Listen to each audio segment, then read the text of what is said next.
இந்துக்கள் அனைவருமே பாரதிய ஜனதா கட்சியை புறக்கணித்து வருகிறார்கள். மனிதநேய ஜனநாயக தொழிற்சங்க மாநில துணை செயலாளர் பேட்டி. இந்துக்கள் அனைவருமே பாரதிய ஜனதா கட்சியை புறக்கணித்து வருகிறார்கள் என மனிதநேய ஜனநாயக தொழிற்சங்க மாநில துணை செயலாளர் கூறினார். மனிதநேய ஜனநாயக தொழிற்சங்கத்தின் மாநில துணை செயலாளராக ஜாகீர் உசேன் நியமிக்கப்பட்டார். அவருக்கு திருப்பூர் சிடிசி கார்னர் பகுதியில் மனிதநேய ஜனநாயக கட்சி மாவட்ட செயலாளர் ராயல் ராஜா தலைமையில் உற்சாக வரவேற்பு அளித்தனர்.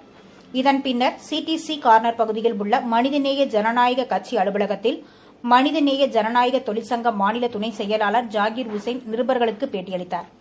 அப்போது அவர் கூறியதாவது: திருப்பூர் மாநகராட்சியில் உயர்த்தப்பட்டுள்ள வரி உயர்வை மாநகராட்சி நிர்வாகம் மறுபரிசீலனை செய்து குறைக்க வேண்டும். கோவையில் பாரதிய ஜனதா கட்சியின் மாநில தலைவர் அண்ணாமலை கருப்பு நாள் என்ற பெயரில் ஊர்வலத்தை நடத்தி அதன் மூலம் பாஜக குளிர்காய்ந்து கொண்டிருக்கிறது. IPS படித்த அதிகாரியைப் போல அண்ணாமலை நடந்து கொள்ளவில்லை. கோவையில் மீண்டும் ஒரு கலவரத்தை தூண்ட வேண்டும் என்ற நோக்கில் அண்ணாமலை பேசி வருகிறார். இந்துக்கள் அனைவருமே பாரதிய ஜனதா கட்சியை புறக்கணித்து வருகிறார்கள். ஆனால் பாரதிய ஜனதா கட்சி இந்துக்களுக்கான கட்சி என்பதைப் போல மாயை உருவாக்கி வருகிறார்கள். நாடாளுமன்றத்தில் மத்திய உள்துறை அமைச்சர் அமித்ஷா அம்பேத்கர் குறித்து அவதூறாக பேசியதற்கு மனிதநேய ஜனநாயக கட்சியின் தொழிற்சங்கத்தின் சார்பில் கண்டனத்தை தெரிவித்துக் கொள்கிறோம்.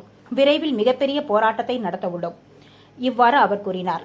இதில் மாநில செயலாளர் கோவை ஜாஃபர், சமூக நீதி பாசறை மாநில செயலாளர் நெல்லை ரமேஷ் மற்றும் பலர் கலந்து கொண்டனர்.